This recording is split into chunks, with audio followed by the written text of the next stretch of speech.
ও মা, এই যে দেখছো এটা হয়েছে, এটা এই চার দেয়ালের ভেতরে। আসলে আমার ও বাড়ির মতো এই বাড়িতে জায়গাটা অত স্পেস নাই, এ বাড়িতে তো খুব ছোট জায়গা। তো এর চাঁদের সব ভালো, কিন্তু খাওয়াটাতেই সমস্যা।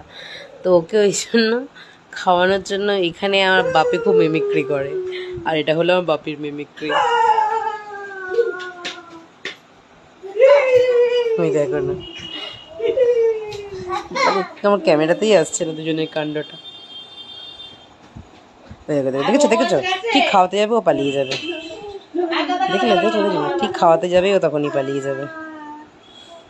আর বাপি ওকে, আর বাপি পাশে মিমিক্রি করে যাচ্ছে, মানে বাপি ওকে একটুখানি মজা করিয়ে খাওয়াচ্ছে।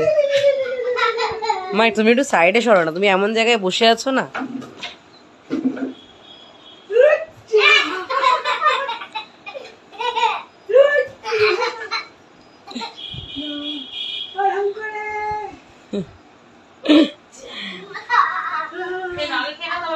খেয়ে নাও খেয়ে নাও খেয়ে নাও আগে। খাওয়া নেই যত সমস্যা, ওর সব ভালো। ওকে তুমি খেলতে দাও, হাসতে দাও, ঘুরতে নিয়ে যাও, ওর সব এতে আনন্দ। শুধু ও খেতে ভালোবাসে না। এটা আই থিঙ্ক সব মায়েদেরই প্রবলেম। আমি ভাবি হয়তো আমারই প্রবলেম।